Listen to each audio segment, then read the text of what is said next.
Mi querido orugario, tomo nota de lo que dices acerca de orientar las lecturas de tu paciente y de ocuparte de que vea muy a menudo a su amigo materialista. Pero, ¿no estarás pecando de ingenuo? Parece como si creyeses que los razonamientos son el mejor medio de librarle de las garras del enemigo. Si hubiese vivido hace unos pocos siglos, es posible que sí. En aquella época, los hombres todavía sabían bastante cuando estaba probada una cosa y cuando no lo estaba. Y una vez demostrada, la creían de verdad. Todavía unían el pensamiento a la acción y estaban dispuestos a cambiar su modo de vida como consecuencia de una cadena de razonamientos. Pero ahora, con las revistas semanales y otras armas semejantes, hemos cambiado mucho todo esto. Tu hombre se ha acostumbrado, desde que era un muchacho, a tener dentro de su cabeza, bailoteando juntas, una docena de filosofías incompatibles. Ahora no piensa, ante todo, si las doctrinas son ciertas o falsas, sino académicas o prácticas, superadas o actuales, convencionales o implacables. La jerga, no la argumentación, es tu mejor aliado en la labor de mantenerle apartado de la iglesia. No pierdas el tiempo tratando de hacerle creer que el materialismo es la verdad. Hazle pensar que es poderoso, o sobrio, o valiente, que es la filosofía del mundo. Eso es lo que importa. La pega de los razonamientos consiste en que trasladan la lucha al campo propio del enemigo. También él puede argumentar, mientras que en el tipo de propaganda realmente práctica que te sugiero, ha demostrado durante siglos estar muy por debajo de nuestro padre de las profundidades. El mero hecho de razonar despeja la mente del paciente, y una vez despierta su razón, ¿quién puede prever el resultado? Incluso si una determinada línea de pensamiento se puede retorcer hasta que acabe por favorecernos, te encontrarás con que has estado reforzando en tu paciente la funesta costumbre de ocuparse de cuestiones generales y de dejar de atender exclusivamente al flujo de sus experiencias sensoriales inmediatas. Tu trabajo consiste en fijar su atención en este flujo. Enséñale a llamarlo vida real y no le dejes preguntarse qué entiende por real. Recuerda que no es como tú, un espíritu puro. Al no haber sido nunca un ser humano, o esa abominable ventaja del enemigo, no te puedes hacer idea de hasta qué punto son esclavos de lo ordinario. Tuve una vez un paciente ateo, convencido, que solía leer en la biblioteca del Museo Británico. Un día, mientras estaba leyendo, vi que sus pensamientos empezaban a tomar un mal camino. El enemigo estuvo a su lado al instante, por supuesto, y antes de saber a ciencia cierta dónde estaba, vi que mi labor de 20 años empezaba a tambalearse. Si llego a perder la cabeza y empiezo a tratar de defenderme con razonamientos, hubiese estado perdido, pero no fui tan necio. Dirigí mi ataque inmediatamente a aquella parte del hombre que había llegado a controlar mejor y le sugerí que ya era hora de comer. Presumiblemente, ¿sabes que nunca se puede oír exactamente lo que les dice? El enemigo contraatacó diciendo que aquello era mucho más importante que la comida. Por lo menos, creo que esa debía ser la línea de argumentación, porque cuando yo dije exacto, de hecho demasiado importante como para abordarlo a última hora de la mañana, la cara del paciente se iluminó perceptiblemente, y cuando pude agregar mucho mejor volver después del almuerzo y estudiarlo a fondo, con la mente despejada, iba ya camino a la puerta. Una vez en la calle, la batalla estaba ganada. Le hice ver un vendedor de periódicos que anunciaba la edición del mediodía y un autobús número 73 que pasaba por allí. Antes de que hubiese llegado al pie de la escalinata, ya le había inculcado la convicción indestructible de que, a pesar de cualquier idea rara que pudiera pasársele por la cabeza a un hombre encerrado a solas con sus libros, una sana dosis de vida real, con lo que se refería al bus y al vendedor de periódicos, era suficiente para demostrar que ese tipo de cosas no pueden ser verdad. Sabía que se había salvado por los pelos, y años después solía hablar de ese confuso sentido de la realidad, que es la última protección contra las aberraciones de la mera lógica. Ahora está a salvo en la casa de nuestro Padre. ¿Empiezas a entender la idea? Gracias a ciertos procesos que pusimos en marcha en su interior hace siglos, les resulta totalmente imposible creer en lo extraordinario mientras tienen algo conocido a la vista. No dejes de insistir acerca de la normalidad de las cosas, sobre todo no intentes utilizar la ciencia, quiero decir las ciencias de verdad, como defensa contra el cristianismo, porque con toda seguridad le incitarán a pensar en las realidades que no puede tocar ni ver. Se han dado casos lamentables entre los físicos modernos. Y se ha de juguetear con las ciencias, que se limite a la economía y a la sociología, no le dejes alejarse de la invaluable vida real. Pero lo mejor es no dejarle leer libros científicos, sino darle la sensación general de que sabe todo y que todo lo que haya pescado en conversaciones o lecturas es el resultado de las últimas investigaciones. Acuérdate que estás allí para embarullarle, porque como hablan algunos demonios jóvenes, cualquiera creería que nuestro trabajo consiste en enseñar. Tu cariñoso tío.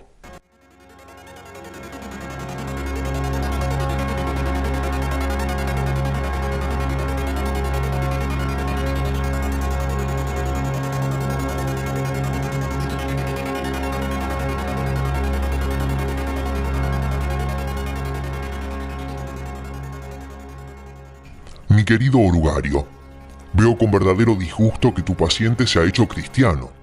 No te permitas la vana esperanza de que tú vas a conseguir librarte del castigo acostumbrado. De hecho, confío en que en tus mejores momentos ni siquiera querrías eludirlo. Mientras tanto, tenemos que hacer lo que podamos en vista de la situación. No hay que desesperar. Cientos de esos conversos adultos, tras una breve temporada en el campo del enemigo, han sido reclamados y están ahora con nosotros. Todos los hábitos del paciente, tanto mentales como corporales, están todavía de nuestra parte.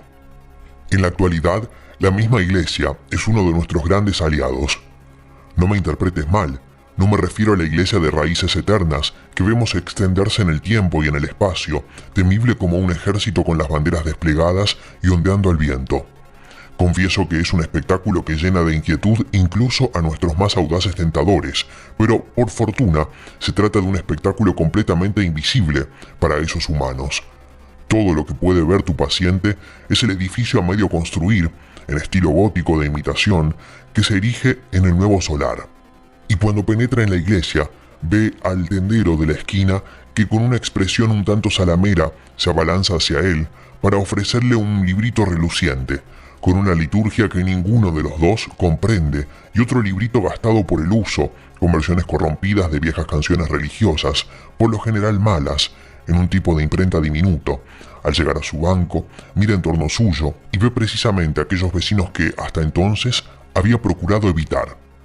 Te trae cuenta poner énfasis en estos vecinos, haciendo por ejemplo que el pensamiento de tu paciente pase rápidamente de expresiones como el cuerpo de Cristo a las caras de los que tiene sentados en los bancos de al lado. Importa muy poco, por supuesto, la clase de personas que realmente haya en el banco. Puede que haya alguien en quien reconozca a un gran militante del bando del enemigo. No importa.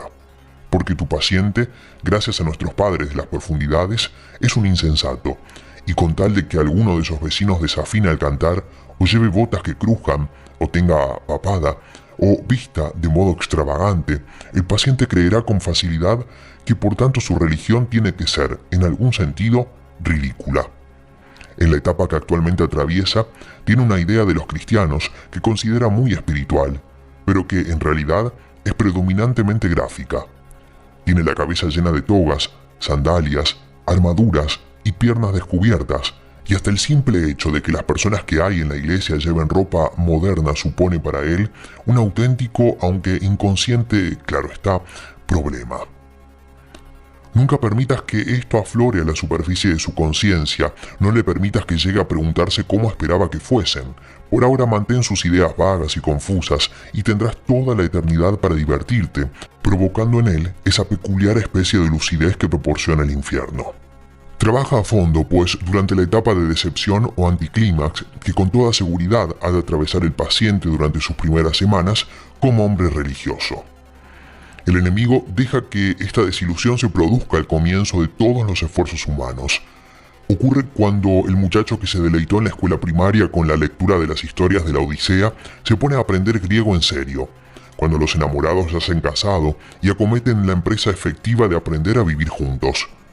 En cada actividad de la vida, Esta decepción marca el paso de algo con lo que se sueña y a lo que se aspira a un laborioso quehacer. El enemigo acepta este riesgo porque tiene la curiosa ilusión de hacer de esos asquerosos gusanillos humanos lo que él llama sus libres, amantes y siervos.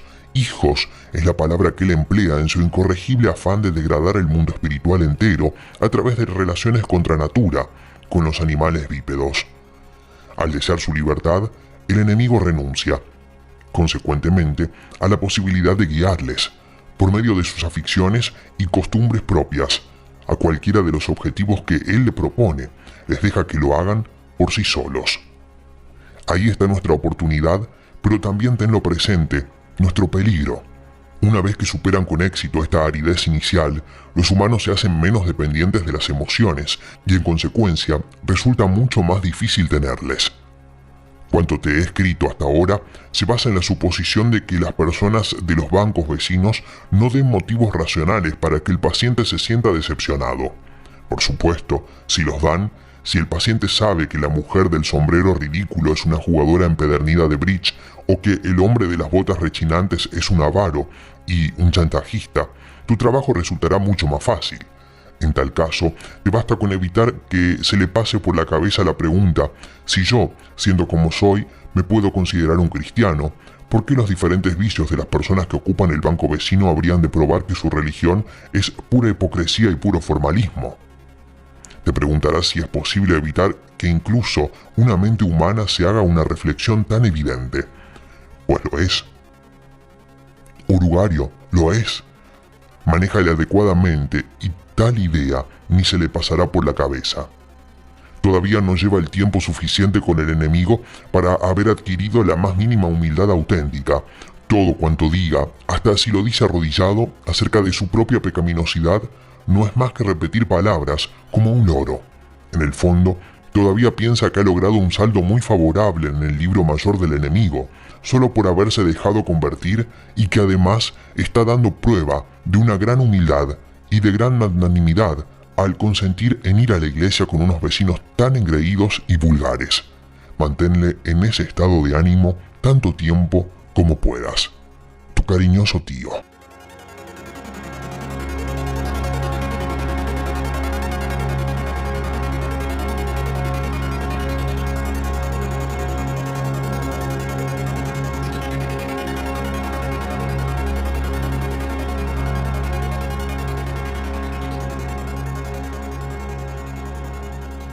Mi querido orugario, me complace mucho todo lo que me cuentas acerca de las relaciones de este hombre con su madre, pero has de aprovechar tu ventaja. El enemigo debe estar trabajando desde el centro hacia el exterior, haciendo cada vez mayor la parte de la conducta del paciente que se rige por sus nuevos criterios cristianos y puede llegar a su comportamiento para con su madre en cualquier momento. Tienes que adelantártele. Mantente en estrecho contacto con nuestro colega Globoso, que se ocupa de la madre, y construyan entre los dos en esa casa una costumbre sólidamente establecida y consistente en que se fastidien mutuamente pinchándose todos los días. Para ello, los siguientes métodos son de utilidad. En primer lugar, mantén su atención centrada en la vida interior. Cree que su conversión es algo que está dentro de él. Su atención está, por lo tanto, volcada de momento sobre todo hacia sus propios estados de ánimo, o más bien hacia esa versión edulcorada de dichos estados que es cuanto debes permitirle ver. Fomenta esa actitud. Mantén su pensamiento lejos de las obligaciones más elementales, dirigiéndolo hacia las más elevadas y espirituales. Acentúa el pensamiento lejos de las obligaciones más elementales. Acentúa la más sutil de las características humanas, el horror a lo obvio y su tendencia a descuidarlo. Debes conducirle a un estado en el que pueda practicar el autoanálisis durante 1 hora, sin descubrir ninguno de aquellos rasgos suyos que son evidentes para cualquiera que haya vivido alguna vez en la misma casa o haya trabajado en la misma oficina. El punto 2. Por supuesto, es imposible impedir que rece por su madre, pero disponemos de medios para hacer inocuas esas oraciones. Asegúrate que sean siempre muy espirituales, de que siempre se preocupe por el estado de su alma y nunca por su reuma. De ahí se derivarán 2 ventajas. En primer lugar, su atención se mantendrá fija en lo que él considera pecados de su madre, lo cual, con un poco de ayuda de tu parte, puede conseguirse que haga referencia a cualquier acto de su madre que a tu paciente le resulte inconveniente o irritante. De este modo, puedes seguir restregando las heridas del día para que escuezan más, incluso cuando está postrado de rodillas. La operación no es nada difícil y te resultará muy divertida. En segundo lugar, ya que sus ideas acerca del alma de su madre han de ser muy rudimentarias y con frecuencia equivocadas, rezará en cierto sentido por una persona imaginaria y tu misión consistirá en hacer que esa persona imaginaria se parezca cada día menos a la madre real, a la señora de lengua puntiaguda con quien desayuna. Con el tiempo, puedes hacer la separación tan grande que ningún pensamiento o sentimiento de sus oraciones por la madre imaginaria podrá influir en su tratamiento de la auténtica. He tenido pacientes tan bien controlados que por un instante podía hacerles pasar de pedir apasionadamente por el alma de su esposa o de su hijo a pegarles o insultarles a la esposa o al hijo de verdad sin el menor escrúpulo. En el punto 3, es frecuente que cuando dos seres humanos han convivido durante muchos años, cada uno tenga tonos de voz o gestos que al otro le resulten insufriblemente irritantes. Explota eso. Haz que tu paciente sea muy consciente de esa forma particular de levantar las cejas que tiene su madre, que aprendió a detestar desde su infancia, y déjale que piense lo mucho que le desagrada. Déjale suponer que ella sabe lo molesto que resulta ese gesto y que lo hace para fastidiarle. Si sabes hacer tu trabajo, no se percatará de la inmensa inverosimilitud de tal suposición. Por supuesto, nunca le dejes sospechar que también él tiene tonos de voz y miradas que molestan a su madre de forma semejante. Como no puede verse ni oírse, esto se consigue con facilidad. En el punto número 4, en la vida civilizada, el odio familiar suele expresarse diciendo cosas que sobre el papel parecen totalmente inofensivas. Las palabras no son inofensivas, pero en un tono de voz o en un momento en el que resultan poco menos que una bofetada. Para mantener vivo este juego, tú y Gluboso deben cuidarse de que cada uno de ellos tenga algo así como un doble patrón de conducta. Tu paciente debe exigir que todo cuanto se dice se tome en sentido literal y que se juzgue simplemente por las palabras exactas, al mismo tiempo que juzga cuanto dice de su madre tras la más minuciosa e impersensible interpretación del tono, del contexto y de la intención que él sospecha. Y a ella hay que animarla a que haga lo mismo con él.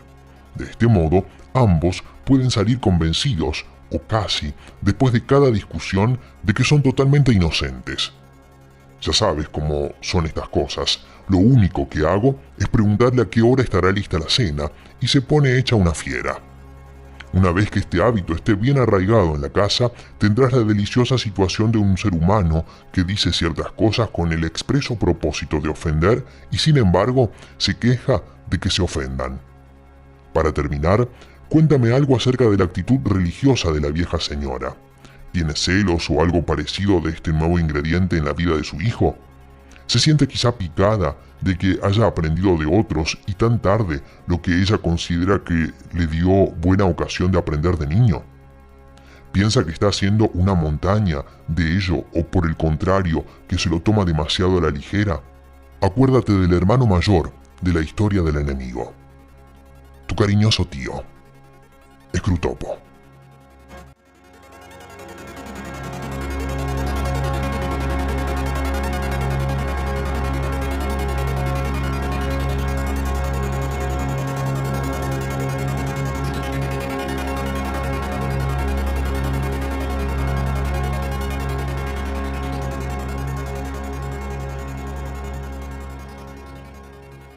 Mi querido orugario, las inexpertas sugerencias que haces en tu última carta me indican que ya es hora de que te escriba detalladamente acerca del penoso tema de la oración. Te podías haber ahorrado el comentario de que mi consejo referente a las oraciones de tu paciente por su madre tuvo resultados particularmente desdichados. Ese no es el género de cosas que un sobrino debería escribirle a su tío, ni un tentador subalterno al secretario de un departamento. Revela además un desagradable afán de eludir responsabilidades. Debes aprender a pagar tus propias meteduras de pata. Lo mejor, si posible, es alejar totalmente al paciente de la intención de rezar en serio. Cuando el paciente, como tu hombre, es un adulto recién reconvertido al partido del enemigo, la mejor forma de lograrlo consiste en incitarle a recordar o a creer que recuerda lo parecidas a la forma de repetir las cosas de los loros, que eran sus plegarias infantiles. Por reacción contra esto, se le puede convencer de que aspire a algo enteramente espontáneo, interior, informal y no codificado, y esto supondrá, de hecho, para un principiante, un gran esfuerzo destinado a suscitar en sí mismo un estado de ánimo vagamente devoto, en el que no podrá producirse una verdadera concentración de la voluntad y de la inteligencia. Uno de sus poetas, Coleridge, escribió que él no rezaba moviendo los labios y arrodillado, sino que simplemente se ponía en situación de amar y se entregaba a un sentimiento implorante. Esa es exactamente la clase de oraciones que nos conviene, y como tiene cierto parecido superficial con la oración del silencio que practican los que están muy adelantados en el servicio del enemigo, podemos engañar durante bastante tiempo a los pacientes listos y perezosos. Por lo menos, se les puede convencer de que la posición corporal es irrelevante para rezar, ya que olvidan continuamente, y tú debes recordarlo siempre, que son animales y que lo que hagan sus cuerpos influye en sus almas. Es curioso que los mortales nos pinten siempre dándoles ideas, cuando en realidad nuestro trabajo más eficaz consiste en evitar que se les ocurran cosas. Si esto falla, debes recurrir a una forma más sutil de desviar sus intenciones. Mientras estén pendientes del enemigo, estamos vencidos. Pero hay formas de evitar que se ocupen de él. La más sencilla consiste en desviar su mirada de él hacia ellos mismos. Haz que se dediquen a contemplar sus propios méritos y que traten de suscitar en ellos, por obra de su propia voluntad, sentimientos o sensaciones. Cuando se propongan solicitar caridad del enemigo, haz que en vez de eso empiecen a tratar de suscitar sentimientos caritativos hacia ellos mismos y que no se den cuenta de que es eso lo que están haciendo. Si se proponen pedir valor, déjales que en realidad traten de sentirse valerosos. Cuando pretenden rezar para pedir perdón, déjales que traten de sentirse perdonados. Enséñales a medir el valor de cada oración por su eficacia para provocar el sentimiento deseado, y no dejes que lleguen a sospechar hasta qué punto esa clase de éxitos o fracasos dependen de que estén sanos o enfermos, frescos o cansados en ese momento. Pero claro está, el enemigo no permanecerá ocioso entre tanto. Siempre que alguien reza, existe el peligro de que él actúe inmediatamente, pues se muestra cínicamente indiferente hacia la dignidad de su posición y la nuestra, en tanto que espíritus puros, y permite, de un modo realmente impúdico, que los animales humanos arrodillados lleguen a conocerse a sí mismos. Pero incluso si él vence tu primera tentativa de desviación, todavía contamos con un arma más sutil. Los humanos no parten de una percepción directa del enemigo como la que nosotros, desdichadamente, no podemos evitar. Nunca han experimentado esa horrible luminosidad, ese brillo abrasador e hiriente que constituye el fondo del sufrimiento permanente de nuestras vidas. Si contemplas la mente de tu paciente mientras reza, no verás eso. Si examinas el objeto al que dirige su atención, descubrirás que se trata de un objeto compuesto y que muchos de sus ingredientes son francamente ridículos. Imágenes procedentes de retratos del enemigo, tal como se apareció durante el deshonroso episodio conocido como la Encarnación, otras más vagas y puede que notablemente disparatadas y pueriles. Asociadas con sus otras dos personas, puede haber incluso elementos de aquello que el paciente adora y de las sensaciones físicas que lo acompañan, objetivados y atribuidos al objeto reverenciado. Sé de algún caso en el que aquello que el paciente llamaba su Dios estaba localizado, en realidad, arriba y a la izquierda, en un rincón del techo de su dormitorio, o en su cabeza, o en el crucifijo colgado de su pared. Pero cualquiera que sea la naturaleza del objeto compuesto, debes hacer que el paciente siga dirigiendo a éste sus oraciones, a aquello que él ha creado, no a la persona que lo ha creado a él. Puedes animarle incluso a darle mucha importancia a la corrección y al perfeccionamiento de su objeto compuesto y a tenerlo presente en su imaginación durante toda la oración, porque si llega a hacer la distinción, si alguna vez dirige sus intenciones conscientemente, no a lo que yo creo que son, sino a lo que saben que son, nuestra suerte será, por el momento, desesperada. Una vez descartados todos sus pensamientos e imágenes, o si los conservados reconocidos plenamente su naturaleza puramente subjetiva, cuando el hombre se confía a la presencia real, externa e invisible que está con él allí, en la habitación, y que no puede conocer cómo ella le conoce a él, bueno, entonces puede suceder cualquier cosa. Te será de ayuda para evitar esta situación, es decir, esta verdadera desnudez del alma en la oración, el hecho de que los humanos no la desean tanto como suponen. Se puede encontrar con más de lo que pedían. Tu cariñoso tío, Scrutopo.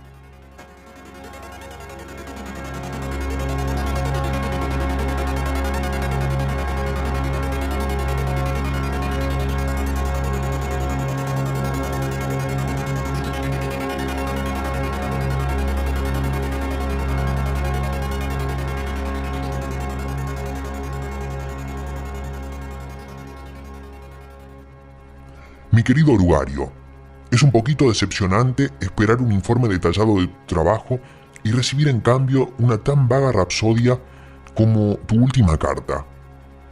Dices que estás delirante de alegría porque los humanos europeos han empezado otra de sus guerras. Veo muy bien lo que te ha sucedido. No estás delirante, estás solo borracho, leyendo entre líneas de tu desequilibrado relato de la noche de insomnio de tu paciente. Puedo reconstruir tu estado de ánimo con bastante exactitud. Por primera vez en tu carrera has probado ese vino que es la recompensa de todos nuestros esfuerzos, la angustia y el desconcierto de un alma humana, y se te ha subido a la cabeza. Apenas puedo reprochártelo, no espero encontrar cabezas viejas entre hombros jóvenes. ¿Respondió el paciente a alguna de tus terroríficas visiones del futuro? ¿Le hiciste echar unas cuantas miradas autocompasivas al feliz pasado? ¿Tuvo algunos buenos escalofríos en la boca del estómago? Tocaste bien el violín, ¿no? Bien, bien. Todo eso es muy natural. Pero recuerda, orugario, que el deber debe anteponerse al placer. Si cualquier indulgencia presente para contigo mismo conduce a la pérdida final de la presa, te quedarás eternamente sediento de esa bebida de la que tanto estás disfrutando ahora, tu primer sorbo. Si por el contrario, mediante una aplicación constante y serena, aquí y ahora logras finalmente hacerte con su alma, entonces será tuyo para siempre, un cáliz viviente y lleno hasta el borde de desesperación, horror y asombro, al que puedes llevar los labios tan a menudo como te plazca. Así que no permitas que ninguna excitación temporal te distraiga del verdadero asunto de minar la fe e impedir la formación de virtudes.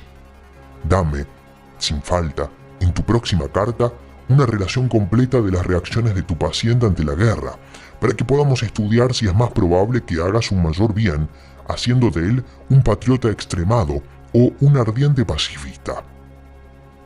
Hay todo tipo de posibilidades. Mientras tanto, debo advertirte que no esperes demasiado de una guerra. Por supuesto, una guerra es entretenida. El temor y los sufrimientos inmediatos de los humanos son un legítimo y agradable refresco para nuestras miradas de afanosos trabajadores. Pero, ¿qué beneficio permanente nos reporta si no hacemos uso de ello para traerles almas a nuestros padres de las profundidades? Cuando veo el sufrimiento temporal de humanos que al final se nos escapan, me siento como si se me hubiese permitido probar el primer plato de un espléndido banquete y luego se me hubiese denegado el resto. Es peor que no haberlo probado. El enemigo fiel a sus bárbaros métodos de combate nos permite contemplar la breve desdicha de sus favoritos solo para tantalizarnos y atormentarnos, para mofarse del hambre insaciable que durante la fase actual del gran conflicto su bloqueo nos está imponiendo. Pensemos pues más bien cómo usar que cómo disfrutar esta guerra europea. Porque tiene ciertas tendencias inherentes que, por sí mismas, no nos son nada favorables. Podemos esperar una buena cantidad de crueldad y falta de castidad. Pero si no tenemos cuidado, veremos a millares volviéndose en su tribulación hacia el enemigo, mientras decenas de miles que no llegan a tanto ven su atención, sin embargo desviada de sí mismos hacia valores y causas que creen más elevadas que su ego. Sé que el enemigo desaprueba muchas de esas causas, pero ahí es donde es tan injusto.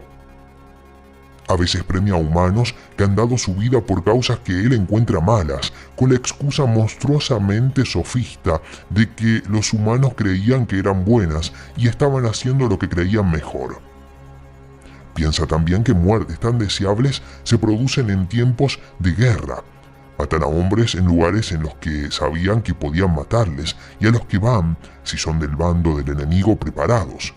Cuanto mejor para nosotros si todos los humanos muriesen en costosos sanatorios, entre doctores que mienten, enfermeras que mienten, amigos que mienten, tal y como lo hemos enseñado, prometiendo vida a los agonizantes, estimulando la creencia de que la enfermedad excusa toda indulgencia e incluso si los trabajadores saben hacer su tarea, omitiendo toda alusión a un sacerdote, no sea que revelase al enfermo su verdadero estado.